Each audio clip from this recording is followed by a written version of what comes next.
तो electric power निकालने के ये आपको 3 फार्मूले मिले थे, V into I, I square R, V square by R. I वहाँ पर करंट है, V वहाँ पर पोटेंशियल डिफरेंस है या वोल्टेज कह सकते हो आप, या पोटेंशियल कह सकते हो, आर वो रेजिस्टेंस है जहाँ पर ये करंट या वोल्टेज लगाया गया है। अब कंज्यूम पावर मतलब वो पावर जो खर्च हो रही है। अब कंज्यूम पावर किनके पास होती है? तो कंज्यूम पावर होती है इलेक्ट्रिकल अप्लायंसेस के पास। ऐसी जितनी भी चीज़ें जो इलेक्ट्रिक एनर्जी ले करके काम करती हैं वो सारी की सारी पावर कंज्यूम करती हैं, वो पावर कंज्यूमर कहलाते हैं। इलेक्ट्रिकल अप्लायंसेस में कुछ बहुत ही कॉमन से नाम है। बल्ब है आपका इलेक्ट्रिकल अप्लायंस, इलेक्ट्रिक एनर्जी लेता है तो काम करता है। टेलीविज़न है, पानी की मोटर है, और बहुत सारी चीज़ें जो कि यहाँ पर लिखना पॉसिबल नहीं है। अब आपने कहा कि हमको तो कंज्यूम पावर निकालनी है, तो कंज्यूम पावर निकालने के लिए अगर तुम ये वाला फार्मूला लगाते हो V इंटू आई, तो V माने वोल्टेज, तो वोल्टेज कौन वाला? जो मिला है। अब यहाँ पे ध्यान देने की रिक्वायरमेंट है, ध्यान देने की ज़रूरत है कि जो इलेक्ट्रिकल अप्लायंसेस होते हैं उनमें लिखा हुआ वोल्टेज होता है, लिखा हुआ वोल्टेज।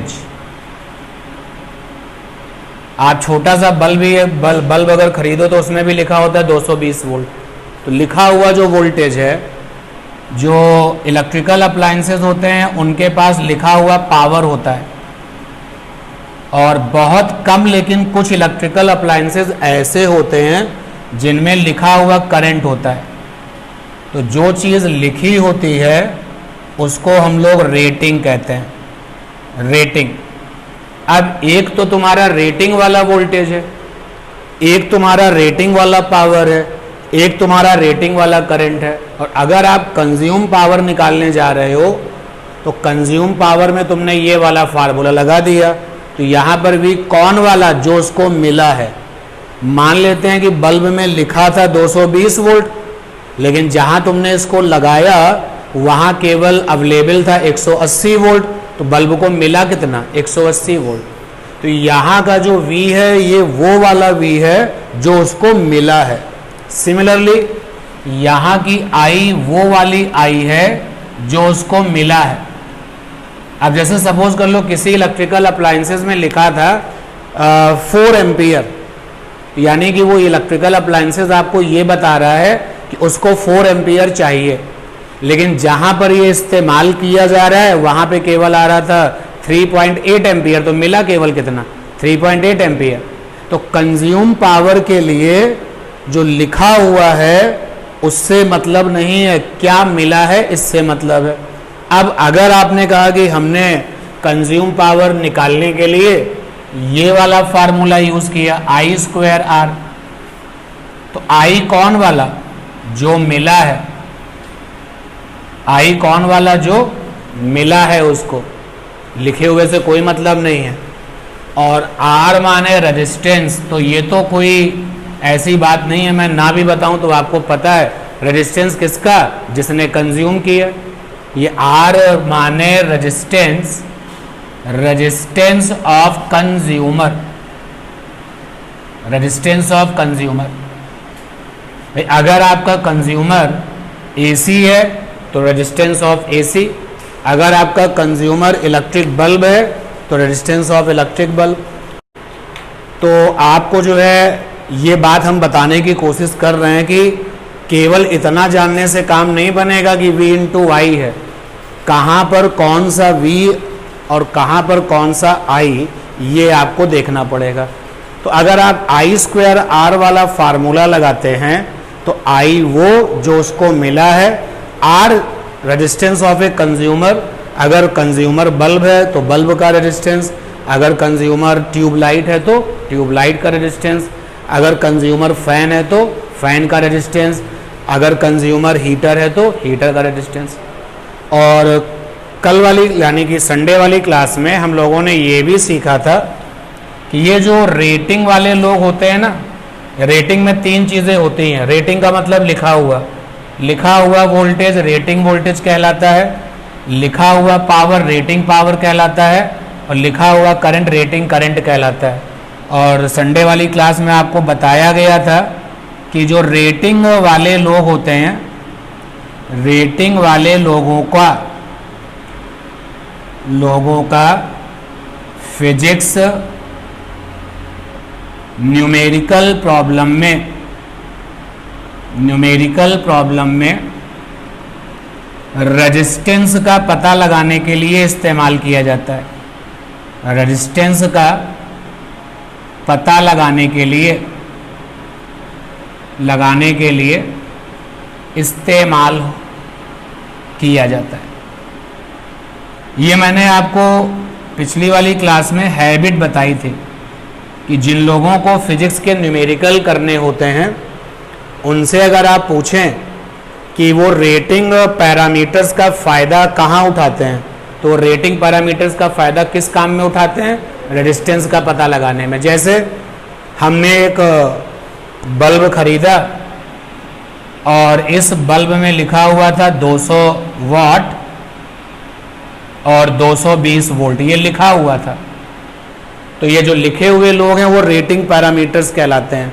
और आप मुझसे पूछो कि सर आप इस लिखे हुए पैरामीटर्स का फ़ायदा कैसे उठाओगे, तो फिजिक्स के न्यूमेरिकल करने के लिए हम लिखे हुए पैरामीटर्स का फ़ायदा कैसे उठाते हैं? रेजिस्टेंस का पता लगाने में। कैसे? हम ये वाला फार्मूला लगाएंगे, P बराबर वी स्क्वायर बाई आर।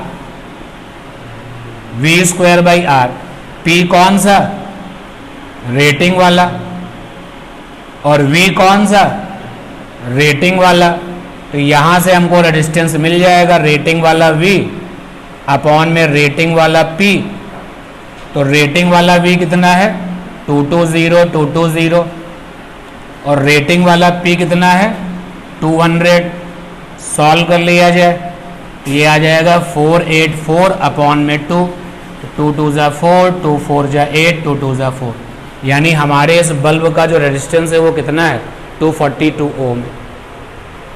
ये सारी बातें हम जो अभी बता रहे हैं वो लास्ट क्लास से रिलेटेड हैं, आपको रिवीजन करा रहे हैं। आपको ट्यूनिंग में अपने आप को इसमें रखना पड़ेगा। लेकिन जब आप कंज्यूम की बात करोगे तो कंज्यूम में सब चीज़ें हमको कौन सी चाहिए? जो मिली हैं। अब अगर आपने ये वाला फार्मूला लगाया कंज्यूम पावर के लिए, वी स्क्वायर बाई आर, तो यहाँ पे V कौन वाला? V कौन वाला? ये V वो वोल्टेज है जो मिला है। ये V वो वोल्टेज है जो मिला है। और R क्या है यहाँ पर? Resistance of consumer. कंज्यूमर मतलब इलेक्ट्रिकल अप्लायंसेस। समझ में आ रही है बात? और रेजिस्टेंस कैसे? अगर आपको कंज्यूमर का रेजिस्टेंस दिया है तो अच्छी बात है भाई। आपसे कहा गया कि ये एक रूम हीटर है, इसका रेजिस्टेंस 2000 ओम है, तो टेंशन खत्म हो गया। लेकिन अगर आपको कंज्यूमर का रेजिस्टेंस नहीं दिया गया तो आप कैसे पता करोगे? जो लिखा हुआ पैरामीटर्स है ना, और उस लिखे हुए पैरामीटर्स की हेल्प से क्या निकाल पाओगे? रेजिस्टेंस। एक क्वेश्चन करिएगा। तो ये बात आप समझ पा रहे हैं ना?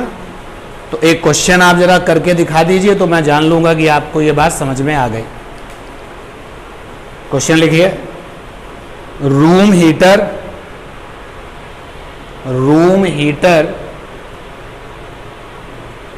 ब्रैकेट में 500 वाट, रूम हीटर ब्रैकेट में 500 watt comma 200 volt bracket close. Room heater bracket में 500 watt comma 200 volt bracket close, connected with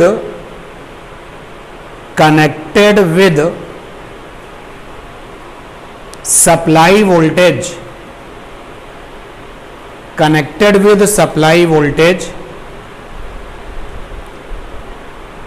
180 volt, 180 volt, connected with supply voltage 180 volt, full stop. Find power consume by it, find power consume by it, find power consume by it. अब इस question को आप हमारे साथ solve करें, मतलब आप बताते जाएं और हम करते जाएं। सबसे पहले आप ये बताओ, इस क्वेश्चन में उसने क्या पूछा है? कंज्यूम पावर पूछा है।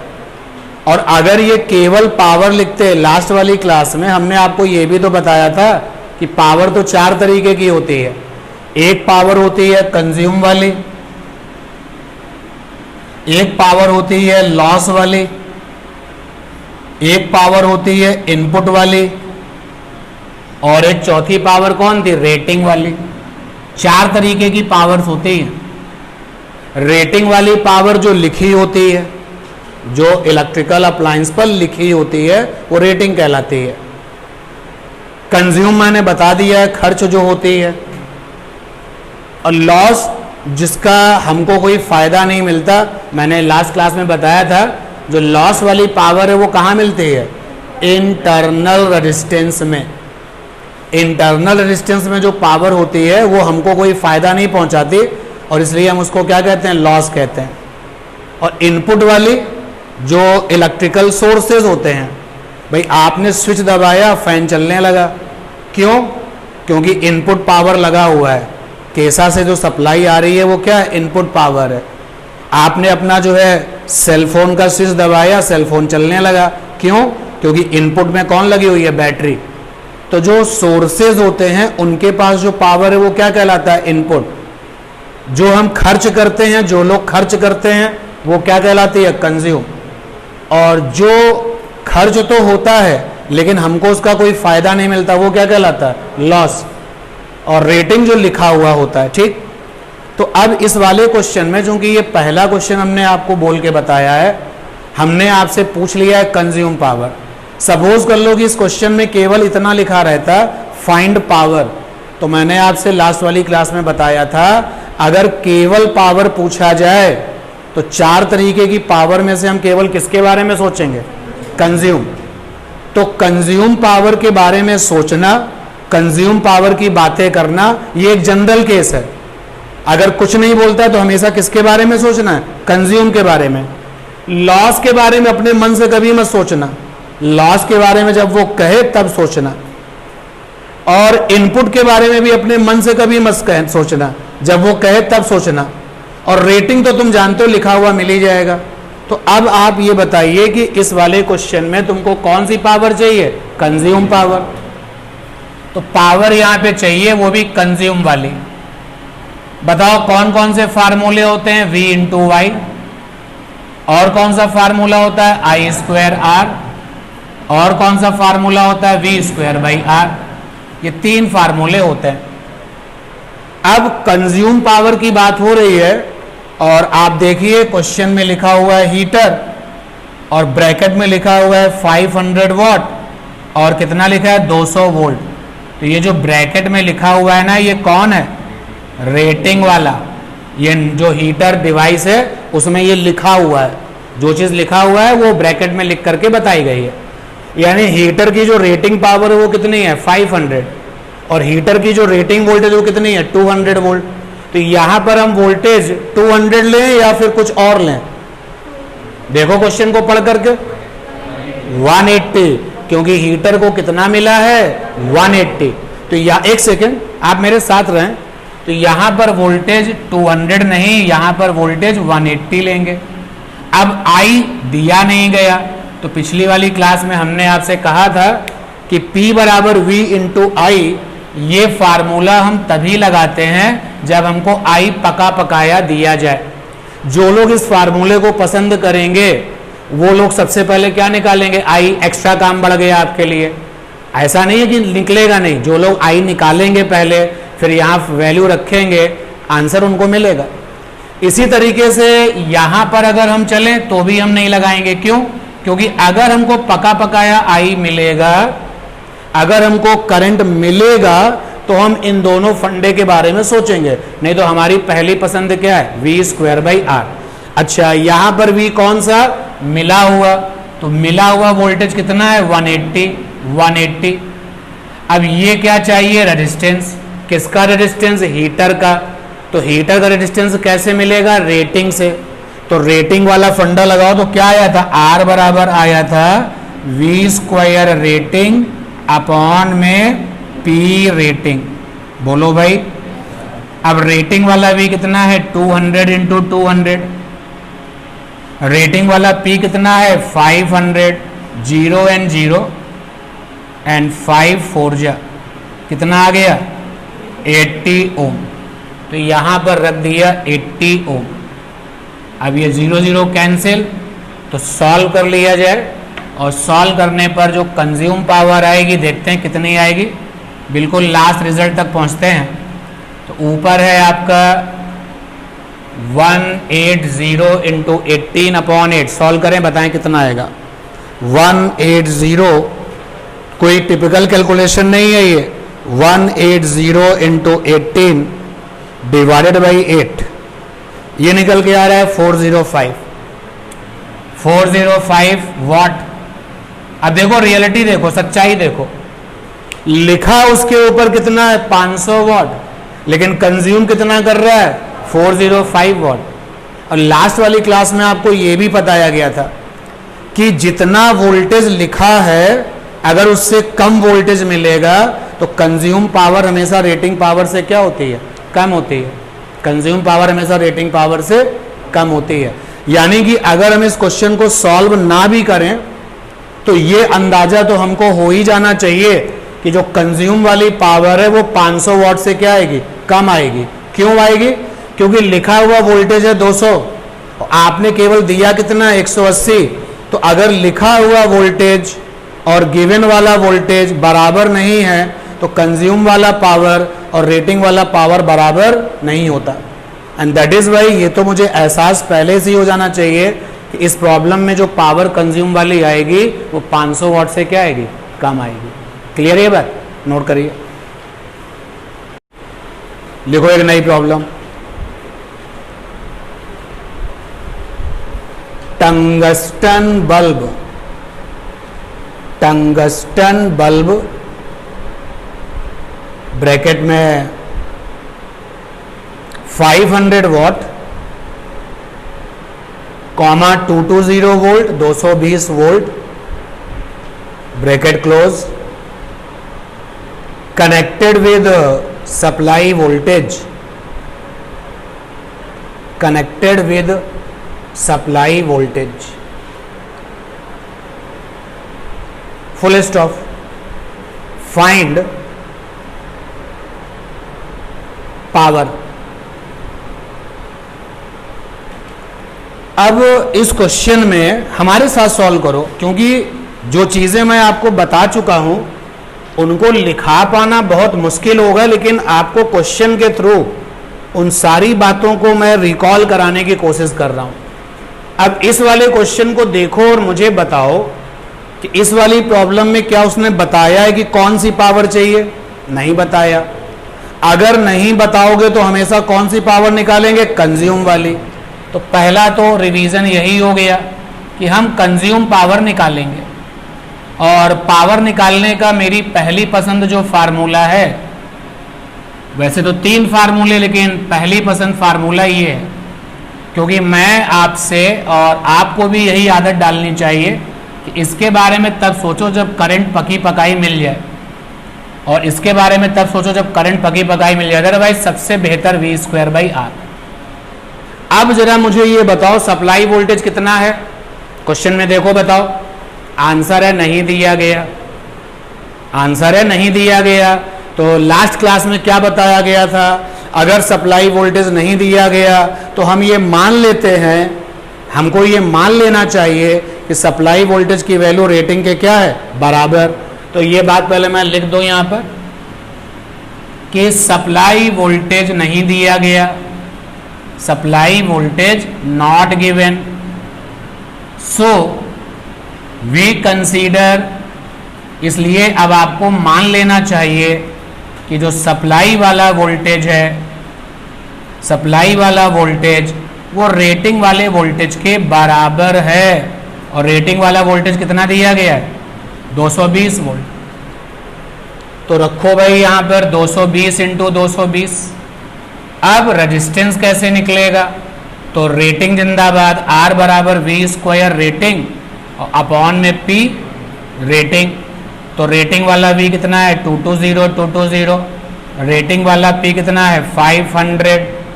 रेजिस्टेंस की वैल्यू यहाँ रख दो, कितना आया 220 अपॉन में कितना आया 500। सॉल्व करो तो कंज्यूम पावर कितनी आ गई 500।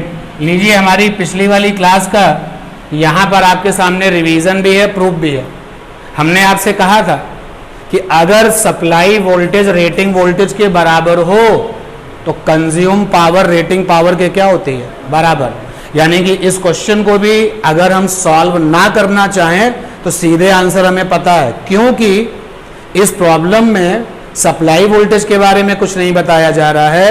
तो हम इस बात के लिए फ्री हैं, इस बात को सोचने के लिए फ्री हैं कि सप्लाई वोल्टेज की वैल्यू रेटिंग के बराबर होगी, और अगर सप्लाई वोल्टेज रेटिंग वोल्टेज के बराबर होगा तो उस समय कंज्यूम पावर रेटिंग पावर के क्या होगा बराबर होगा। ठीक है ना, नोट करिए सारी बातें रिवीजन मोड में थ्रू द प्रॉब्लम।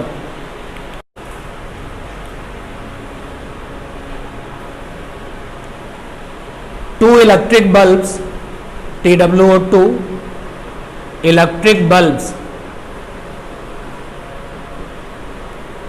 ब्रैकेट में 20 वॉट कॉमा 200 वोल्ट ब्रैकेट बंद, ब्रैकेट में 20 वॉट कॉमा 200 वोल्ट ब्रैकेट बंद and 80 watt comma 200 volt, 80 watt comma 200 volt bracket फिर से बंद कर दीजिए। आर कनेक्टेड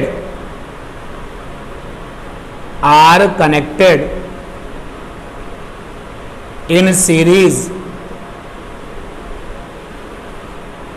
पे अंडरलाइन करिए with supply voltage, with supply voltage, full stop। find total power of circuit, find total power of circuit, find total power of circuit।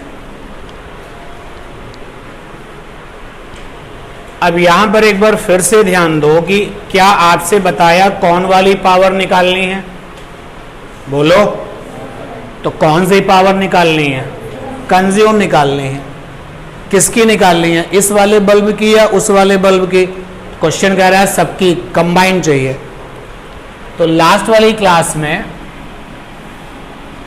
हमने एक फंडा पढ़ा था कि अगर बहुत सारे लोग सीरीज कॉम्बिनेशन में हैं, जैसा कि आप देख सकते हो ये P1 वॉट है, ये P2 वॉट है, ये P3 वॉट है, ये P4 वॉट है, और ये बहुत सारे लोग सीरीज कॉम्बिनेशन में हैं और सप्लाई वोल्टेज से जुड़े हुए हैं, सप्लाई वोल्टेज से इनको जोड़ दिया गया। तो टोटल कंज्यूम पावर क्या होगी? तो फंडा आया था P total is equal to आया था 1/P1 plus 1/P2 plus 1/P3 plus and so on. इसको लिख सकते हो सिग्मा 1/P। तो फंडा तो ये आया था।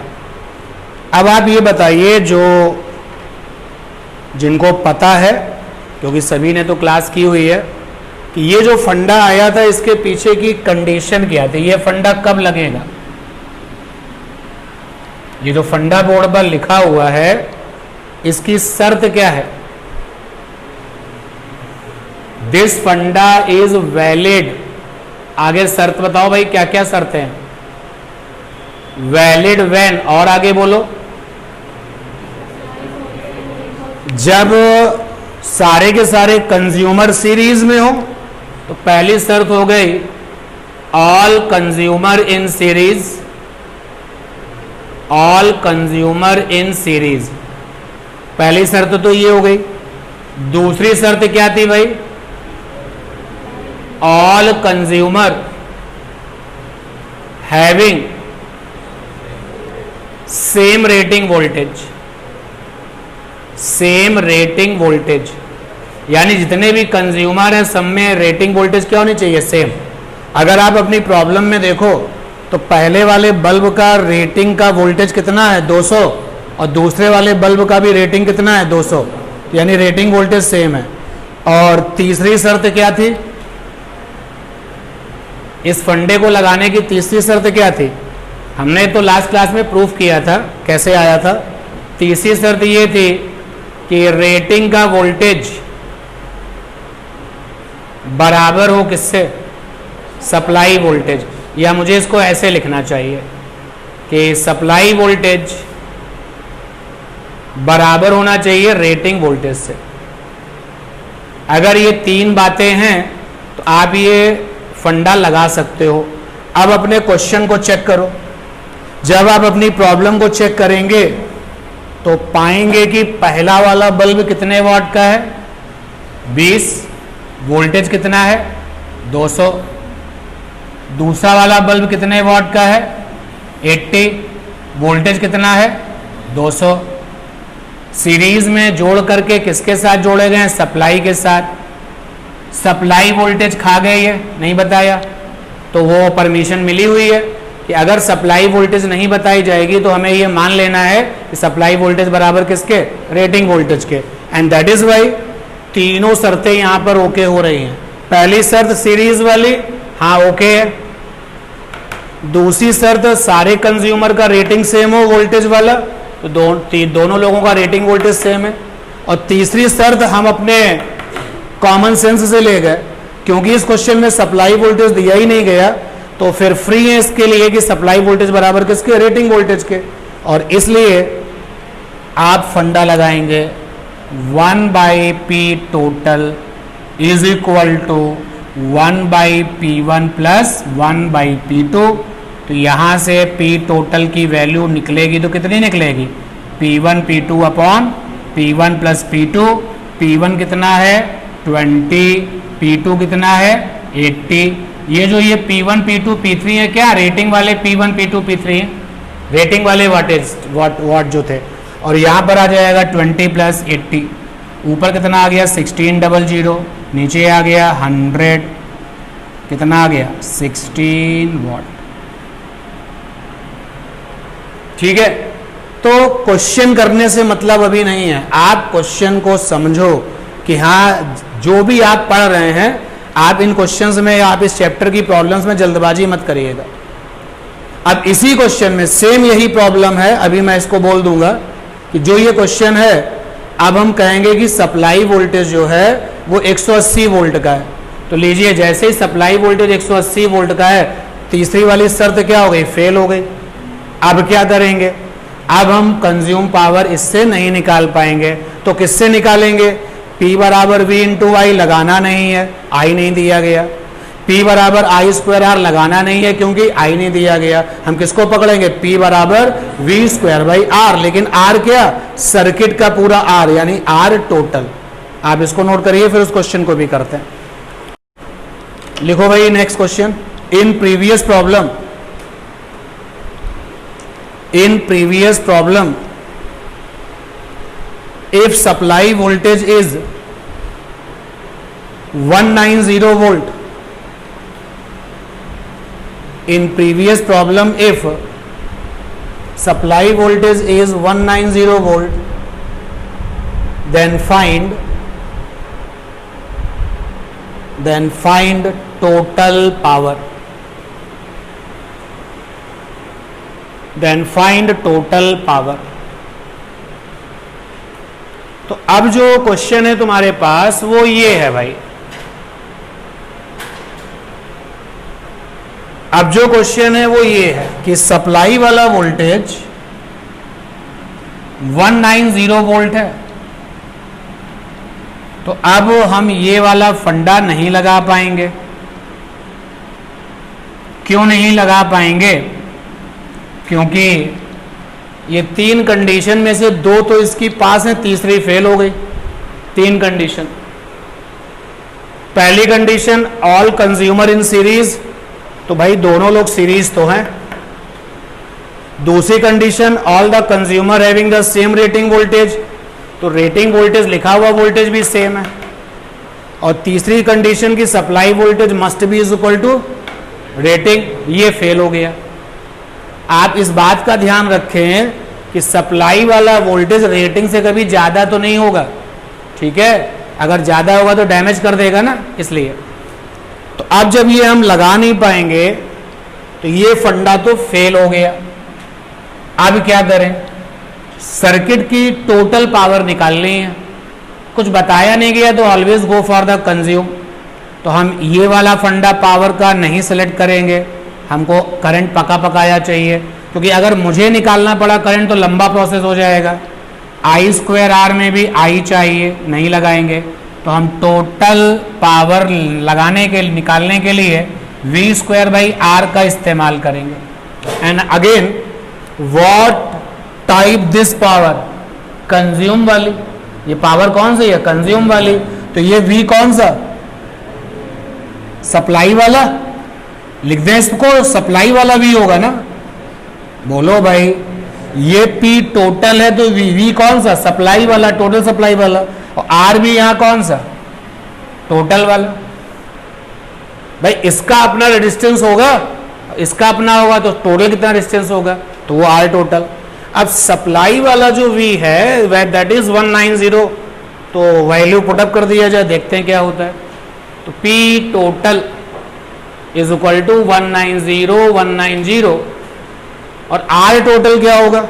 तो पहले रेजिस्टेंसेस तो पता चले, तो मान लिया कि इसका जो रेजिस्टेंस है वो R1 ओम है और इसका जो रेजिस्टेंस है वो R2 ओम है। तो R टोटल क्या हो जाएगा, R1 प्लस सीरीज कॉम्बिनेशन में R टोटल ऐसे ही तो निकलता है ना।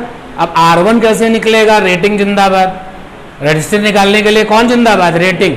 तो क्या फंडा था, R बराबर V square rating upon P rating. तो R1 बराबर हो गया, R1 इसके लिए आ जाओ, रेटिंग का V कितना है 200 और रेटिंग का P कितना है 20, ये आ गया 10, कितना आ गया 2000 ओम। R2 कितना आ जाएगा, V square rating upon P rating. तो रेटिंग का V कितना है 200 और रेटिंग का P है 80।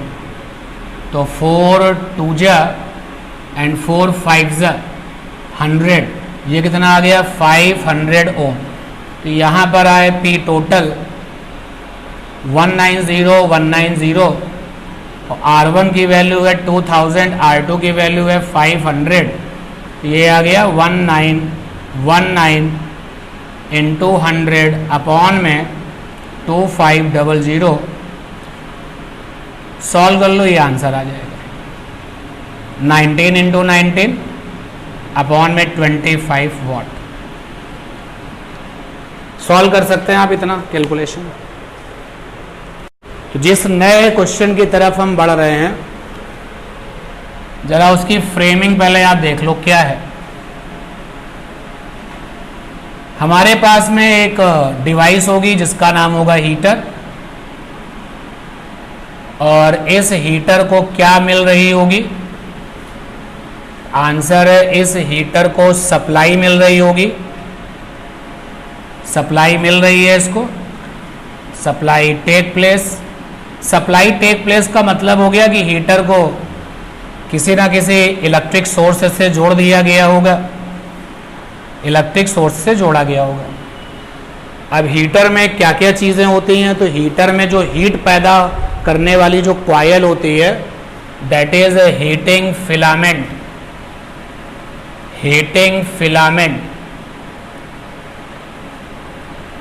आप इस हीटिंग फिलामेंट को हीटिंग कॉइल भी कहते हो, हीटिंग कॉइल। एक्चुअली यही हीटिंग कॉइल जो है वो हीट पैदा करती है। तो हीटिंग कॉइल से ये हीट पैदा होगी, हीट एनर्जी ये पैदा होगी। अब समस्या यहां पर क्या है कि जो हीट एनर्जी हम निकालेंगे वो कैसे निकालेंगे। तो अंदर की बात ये है कि एक्चुअली जो इलेक्ट्रिकल एनर्जी है वही किस में बदल रही है, हीट में बदल रही है, हाँ या ना।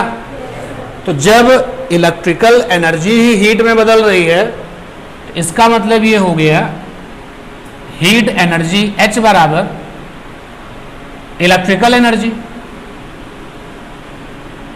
इलेक्ट्रिकल एनर्जी, और उसको हमने E से लिखा था। और इलेक्ट्रिकल एनर्जी निकालने के तीन रास्ते हैं, पहला है VIT, दूसरा है I²RT और तीसरा है V²T/R। और इसलिए हीट एनर्जी निकालने के भी कितने रास्ते हो गए, तीन हो गए। हीट एनर्जी H बराबर एक रास्ता हो गया VIT,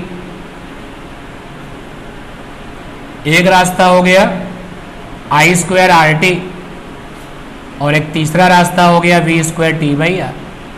अपनी पहली पसंद आपको फिर से बता दूं, ये हमारी पहली पसंद है क्योंकि I में करंट चाहिए, अगर दोगे तो ओके, यहां पर भी करंट चाहिए, दोगे तो ठीक है।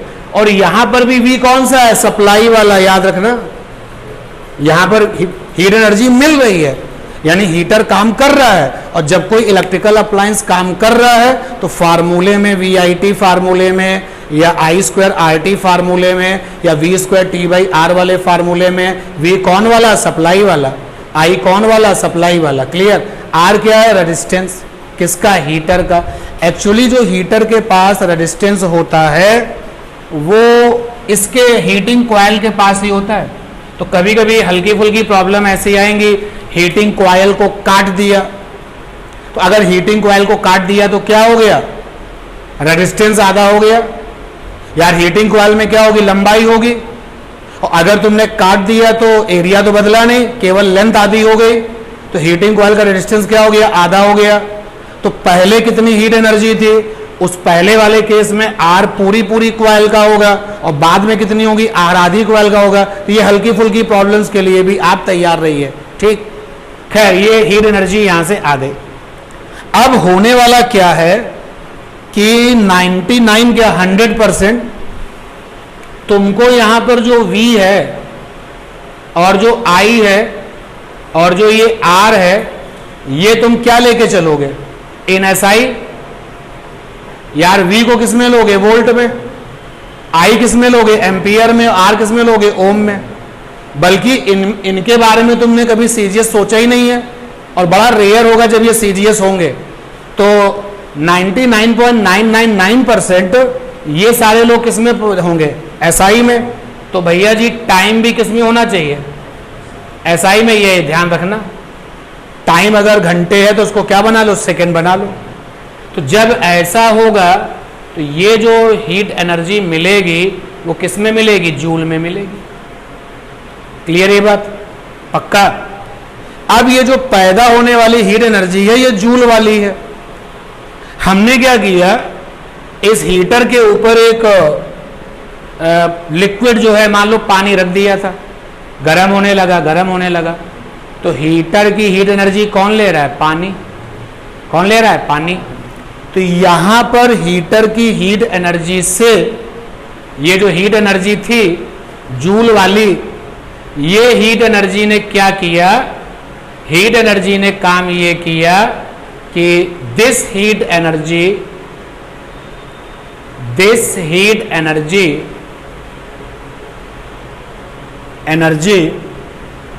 increases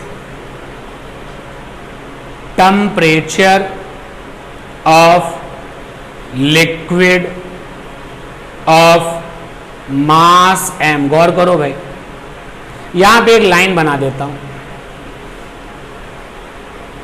इस हीटर की हीट एनर्जी ने m मास के लिक्विड का टेम्परेचर क्या कर दिया, चेंज कर दिया। जनरली जब हीटर से हीट एनर्जी ली होगी तो बढ़ा ही होगा। तो अब जब m मास के लिक्विड का हीट एनर्जी हीटर से मिला और टेम्परेचर बदल गया, तो बताओ लिक्विड ने कितनी एनर्जी ली होगी। अगर कोई लिक्विड कहता है कि मेरा टेम्परेचर बदल रहा है, तो बताओ उसके पास कितनी एनर्जी होगी, कितनी एनर्जी इसने ली होगी। तो एनर्जी इसने ली होगी 11th क्लास जिंदाबाद, ms delta theta. Delta T लिखने से परहेज कर रहे हैं, क्योंकि T माने क्या चल रहा है, टाइम। तो यहां पर M क्या है, मास, और S क्या है, स्पेसिफिक हीट, विशिष्ट ऊष्मा, और डेल्टा थीटा क्या है, टेम्परेचर डिफरेंस। अब समस्या देखो क्या है, ये जो ms डेल्टा थीटा वाली एनर्जी है वो 99% किस में मिलती है, कैलोरी में। तो एक तरफ जूल है, दूसरी तरफ क्या है, कैलोरी है। कंजर्वेशन लॉ ऑफ एनर्जी लगा दो। तो जब कंजर्वेशन लॉ ऑफ एनर्जी आप लगाओगे तो हीटर की हीट एनर्जी बराबर लिक्विड को मिली एनर्जी बराबर कर दिया जाए। तो ध्यान देना भैया, मैं क्या करने वाला हूं, गौर करना। VIT बराबर ms डेल्टा थीटा, लेकिन ये किस में रहता है, जूल में, और ये किस में रहता है, कैलोरी में।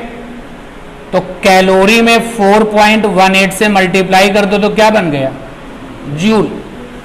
बोलो भाई, देखो फायदा क्या होगा, फायदा ये होगा कि अब m को तुम ग्राम में ही रहने दो, यानी इस पूरे टर्म को किस में रहने दो, कैलोरी, कैलोरी माने CGS, यानी m किस में रहने दो, ग्राम में, S भी किस में, CGS में, डेल्टा थीटा भी किस में, सेल्सियस में।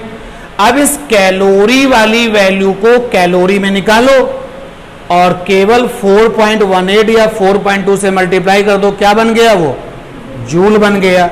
तो अगर हीटर की हीट एनर्जी VIT से निकल रही है तो बराबर ms डेल्टा थीटा कर देना, और अगर आप I² RT से निकाल रहे हो तो ms डेल्टा थीटा, ऐसे लिखो तो ज्यादा बेटर होगा कि ms डेल्टा थीटा किस में रहना चाहिए, कैलोरी में, और 4.18 से मल्टीप्लाई कर दो तो क्या बन जाएगा, जूल। तो ms डेल्टा थीटा किस में होना चाहिए, कैलोरी में, और 4.18 से मल्टीप्लाई कर दोगे तो जूल। और V²T/R ms डेल्टा थीटा किसमें, कैलोरी में, और 4.18 से मल्टीप्लाई कर दोगे तो क्या बन जाएगा, जूल। जबकि इधर वाले सब किस में होंगे, ये सब किस में होंगे। Now there are the some problem जो आपका इंतजार कर रही हैं, लाइक दिस। क्वेश्चन में हीटर से हीट एनर्जी निकालेगा और सामने किसी लिक्विड को दे देगा। अब पता नहीं क्वेश्चन में क्या पूछा जाएगा, ये हमको भी नहीं पता, लेकिन हमको तरीका पता है। हमें हीटर की हीट एनर्जी को बराबर कर देना है किसके, लिक्विड के पास जो एनर्जी पहुंची है उसके, कंजर्वेशन लॉ ऑफ एनर्जी के हिसाब से। कभी कभी क्या करता है, शर्त लगा देता है, कभी कभी कहता है कि हीटर ने जो हीट एनर्जी बनाई, मान लेते हैं हीटर ने हीट एनर्जी बनाई 500 जूल, लेकिन इसका केवल 80% ही लिक्विड को मिला है। तो मैं यहां पर क्या लिखूंगा, VIT का 80% बराबर क्या, ms delta theta, I² RT का 80% बराबर क्या, ms डेल्टा थीटा, और V²T/R का 80% बराबर क्या, ms डेल्टा थीटा। जैसी सिचुएशन वैसा अपना क्या करेंगे, आप जो आपके कॉन्सेप्ट है उनको मैनेज कर लेंगे। बेसिक्स तो लेकिन वही रहेंगे ना, कि हीटर की हीट एनर्जी बराबर किसकी एनर्जी, लिक्विड की एनर्जी। ठीक है ना, नोट करिए बेसिक्स, और इस पर भी क्वेश्चंस करेंगे। हाँ लिखिए प्रॉब्लम। हीटिंग कॉइल ब्रैकेट में 2000 वाट, 2000 वाट, हीटिंग कॉइल ब्रैकेट में 2000 वाट, लिख लिया, क्या लिखा, हीटिंग कॉइल ब्रैकेट में 2000 वाट,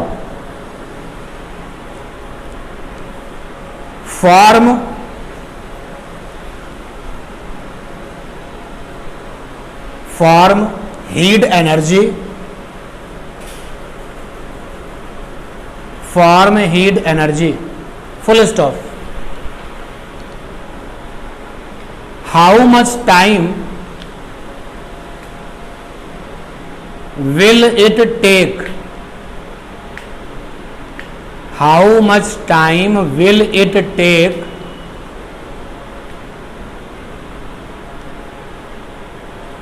how much time will it take to change the temperature,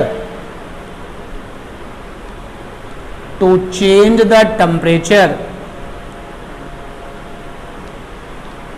of 1 litre water,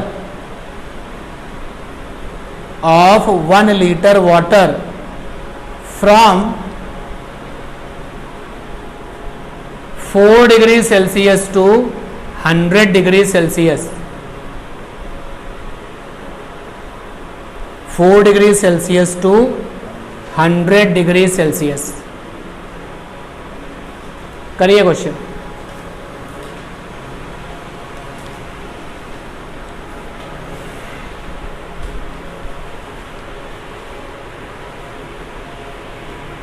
आप बताइए कि आपको क्वेश्चन में हीटिंग कॉइल दी गई है, क्यों भाई? अरे हीटिंग कॉइल दी गई है कि नहीं? तो क्वेश्चन में हीटिंग कॉइल दी गई है और हीटिंग कॉइल पे कितना लिखा है? 2000 वाट। ये हीटिंग कॉइल 1 लीटर पानी का टेम्परेचर 4 डिग्री सेल्सियस से बढ़ा करके कितना कर रही है? 100 डिग्री सेल्सियस। इसके लिए इस हीटिंग कॉइल को कितनी देर तक गर्म होना पड़ा है? How much time it will take? भैया ऐसा तो है नहीं कि हीटर के ऊपर तुमने पानी रखा गर्म हो गया, कुछ टाइम तो लगता ही है ना। तो मान लेते हैं कि इसको टाइम टी लगा, लेट टाइम टी लगा, लेट टाइम इज टी। तो इसने टी टाइम में कितनी हीट पैदा की है?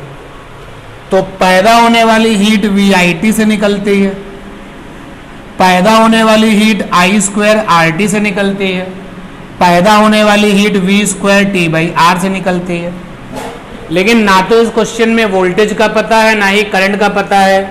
तो प्यारे बच्चों ये VI क्या होता है? पावर।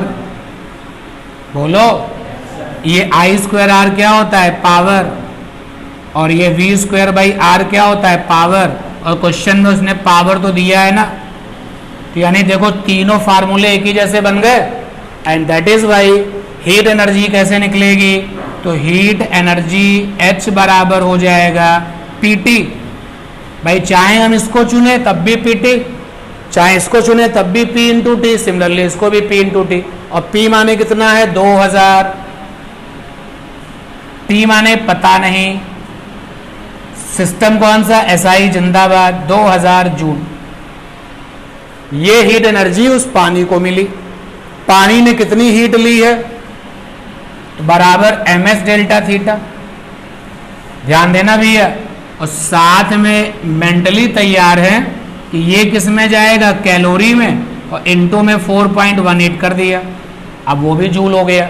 तो इधर से कितना आया? 2000 T बराबर M माने मास, और पानी का मास नहीं दिया, क्या दिया गया? वॉल्यूम। तो भैया मास बराबर क्या होता है? Volume into density. तो मास किस में? ग्राम में चाहिए। तो बताओ मास कैसे आएगा? भैया जी मास बराबर होता है वॉल्यूम इनटू डेंसिटी, और वॉल्यूम है 1 लीटर इनटू डेंसिटी। तो लीटर के सेंटीमीटर कैसे बनेंगे? Centimetre cube. देखो लीटर में मीटर क्यूब तो 10⁻³ होता है। और CGS में डेंसिटी पानी की कितनी होती है? कितनी होती है? 1 ना? श्योर होगी या कुछ कंफ्यूजन है? CGS में पानी की डेंसिटी 1 होती है। तो यहाँ पे CGS वैल्यू 1 हो गई, तो ये भी तो सेंटीमीटर क्यूब होना चाहिए ना। तो मीटर क्यूब के बनाओ, मीटर क्यूब के centimetre cube. 10⁶ centimetre cube into में 1, तो ये आ गया 10⁻³ सेंटीमीटर क्यूब। और ये आ गया डेंसिटी 1, तो अब ये क्या बन गया? ग्राम बन गया। CGS बन गया ग्राम। तो M माने 10⁻³ ग्राम। ओके। S माने स्पेसिफिक हीट, और CGS में पानी की स्पेसिफिक हीट कितनी होती है? 1। CGS में पानी की स्पेसिफिक हीट कितनी होती है? 1। यूनिट के साथ बोलें, 1 कैलोरी पर ग्राम पर डिग्री सेल्सियस। ठीक है। तो CGS में S भी 1 हो गया, और डेल्टा थीटा 100 से 4 कितना आ गया? 90। डेल्टा थीटा जो टेम्परेचर डिफरेंस, तो 96 इनटू में 4.18, आपका यहां से टी फॉर टाइम किस में आएगा? सेकेंड आएगा। हो जाएगा नहीं? अब एक चीज और सुन लो,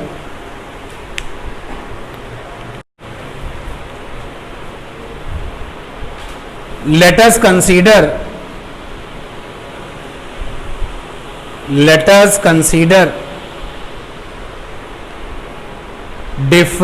different heater.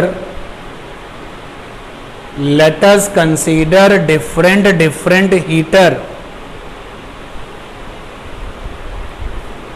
when connected to, let us consider different heater when connected to supply voltage, when connected to same supply voltage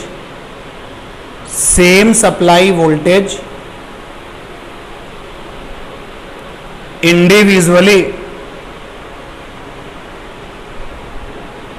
same supply voltage individually, then these all takes time,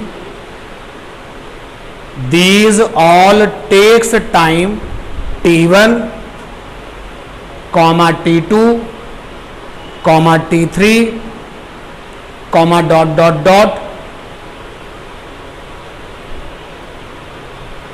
for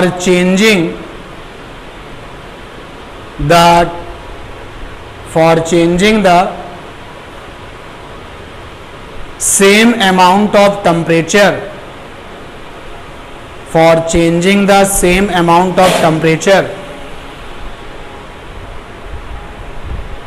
of same amount of given liquid,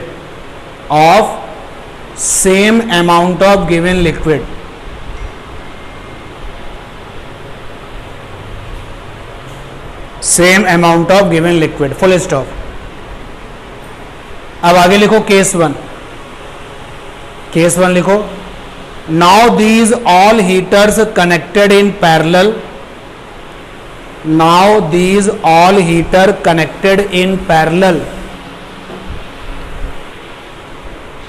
with same supply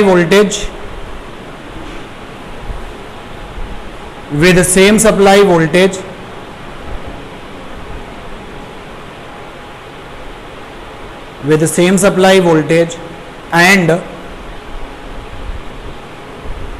time is t for changing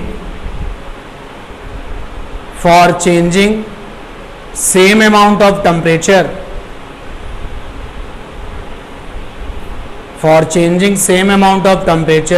of same amount of given liquid,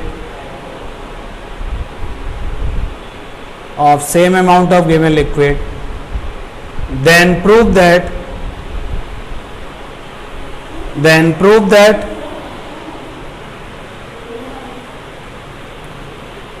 के बाद भाई ये लिख लेना,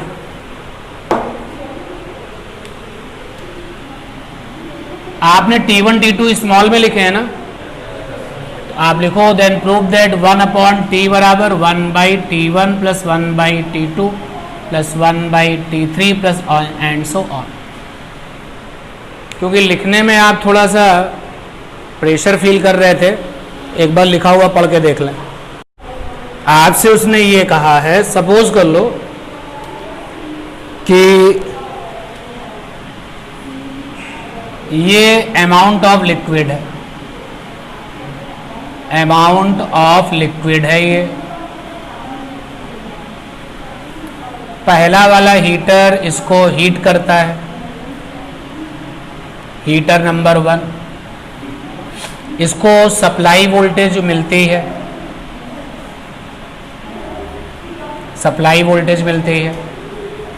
और इस liquid का temperature delta theta बदल जाता है मान लो, और डेल्टा थीटा टेम्परेचर बदलता है और टाइम लग जाता है T1,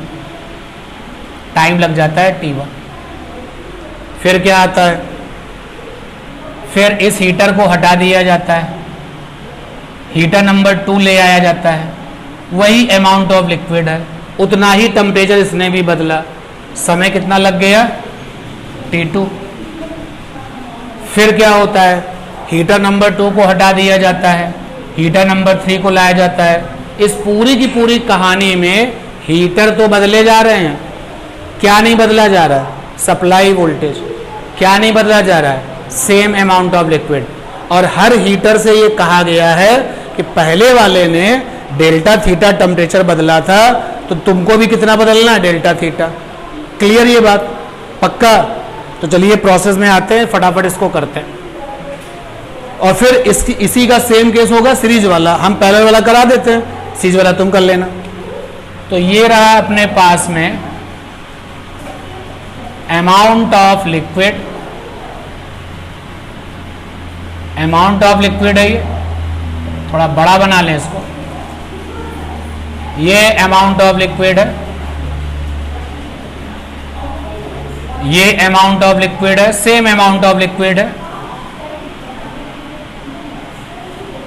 same amount of liquid. कम से कम 3 स्टेप तो करना ही चाहिए। और ये भी है सेम अमाउंट ऑफ लिक्विड, और ऐसे प्रोसेस चलता जा रहा है। ये रहा हीटर नंबर 1, सप्लाई वोल्टेज मान लिया V है, और टेम्परेचर चेंज सपोज कर लिया डेल्टा थीटा है, और टाइम लगा है T1। वही सेम अमाउंट ऑफ लिक्विड है, हीटर नंबर 2 है, सप्लाई वोल्टेज वही है, चेक करते रहना भाई, सप्लाई वोल्टेज वही है, और उतना ही टेम्परेचर चेंज इसने भी किया है, और समय लगा है T2। हीटर नंबर 3 आता है, सप्लाई वोल्टेज वही V है, वही लिक्विड का अमाउंट है, टेम्परेचर चेंज उतना ही इसको भी करना है डेल्टा थीटा, जो पहले वाले ने किया था, और इसको टाइम लगता है T3। ठीक, तो अब क्या कहा जा रहा है कि अब हमने ये तीनों हीटर, हमने यहां पे 3 लिए हैं, तो 3 की बात करते हैं। अब हमने क्या किया, हीटर नंबर 1, हीटर नंबर 2 और हीटर नंबर 3, इन तीनों को पैरेलल में जोड़ा,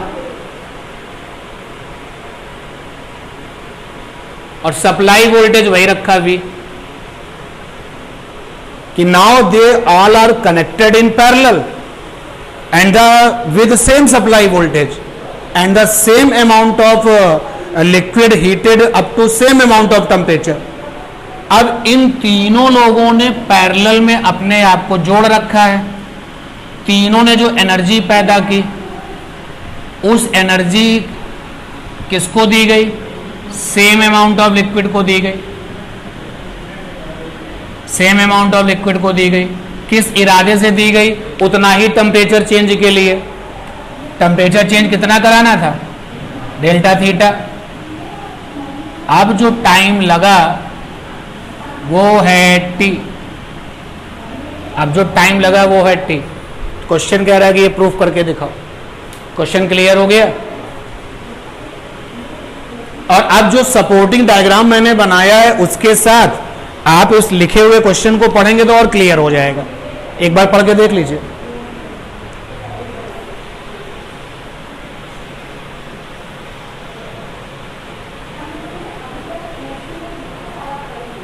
है ना यही बात? बोलो। ठीक, तो मैं इसके लिए बात करता हूं भाई, इसने कुल कितनी एनर्जी पैदा की T समय में, इसने कुल कितनी एनर्जी पैदा की है T समय में। ध्यान देना, V², सप्लाई वाला ना, V कौन सा, सप्लाई वाला, T, और नीचे क्या लिखूं, R टोटल। भैया इस वाले का, इस वाले का, इस वाले का रेजिस्टेंस क्या हो जाएगा, R टोटल। और ये एनर्जी किसको मिली है? सामने वाले लिक्विड को। तो मान लेते हैं कि अमाउंट इस लिक्विड का m था, स्पेसिफिक हीट s थी, और ये साथ में क्या? Delta theta. ठीक है, बोलो भाई। v square T ms delta theta और r टोटल, या ऐसा कर लें तो बेहतर रहेगा, 1/r टोटल बराबर ms delta theta upon v square T. ठीक, अब ध्यान देना, सपोज कर लिया इस वाले हीटर का R1 ओम रेजिस्टेंस है, इस वाले हीटर का R2 ओम रेजिस्टेंस है, और इस वाले हीटर का R3 ओम रेजिस्टेंस है। तो यार R1 ओम इसके पास है, R2 ओम इसके पास है, और R3 ओम इसके पास है। तो ध्यान देना, अलर्ट रहना। पैरेलल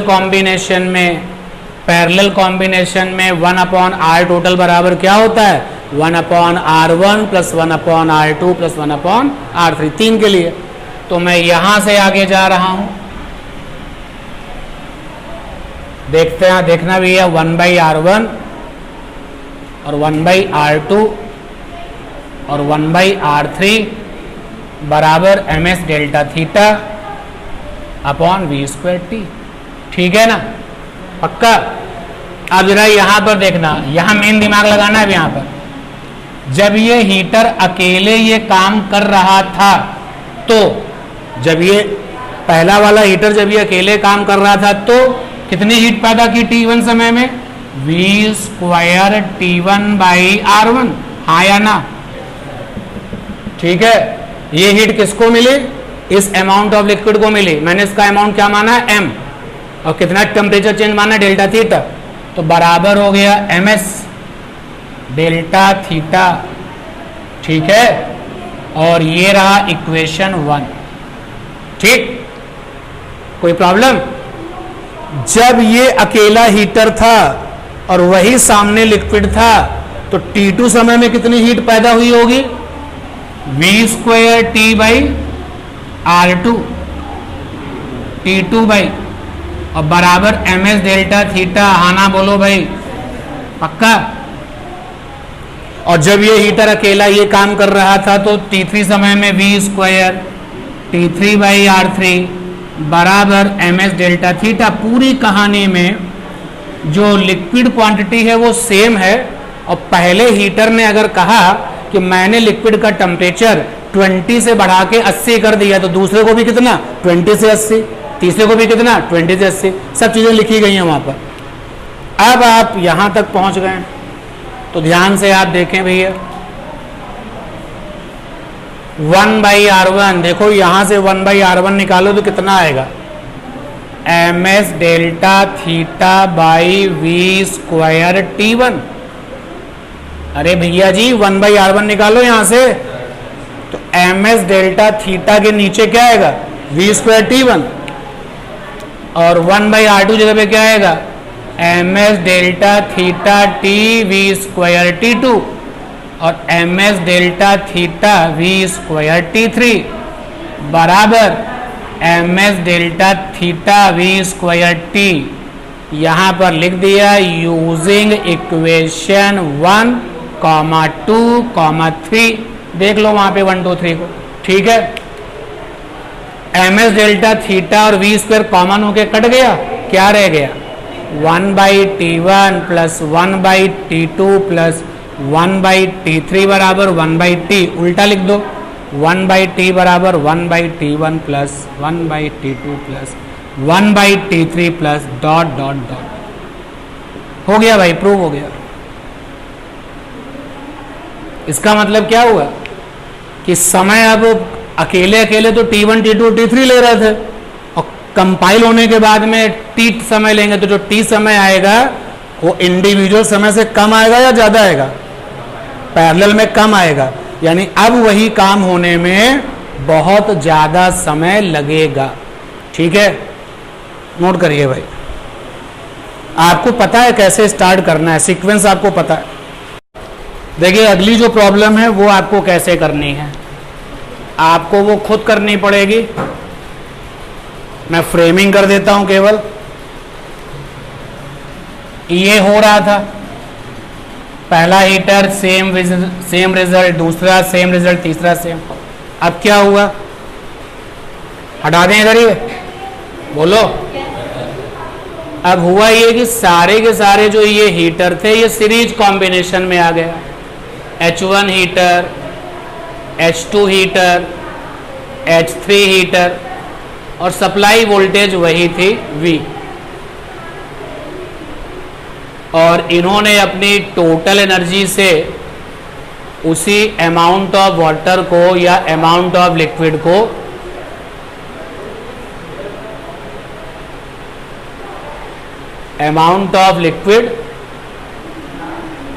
और डेल्टा थीटा m अमाउंट था उसका भी।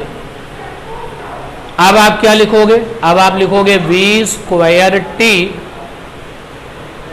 R total is equal to, क्या लिखोगे, ms डेल्टा थीटा। बहुत आसान है। अब यहां से V square T ms delta theta R total, ये लीजिए। अब सीरीज में सारे हीटर लगे हुए हैं, V square T ms delta theta. अब R टोटल क्या होगा, R1 plus R2 plus R3।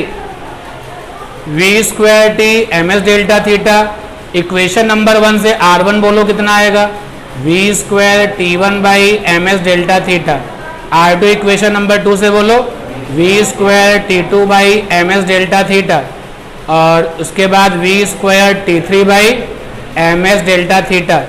ms delta theta common होके कट जाएगा, V स्क्वायर कट जाएगा, तो सीरीज कॉम्बिनेशन में आंसर क्या आएगा, T1 plus T2 plus T3।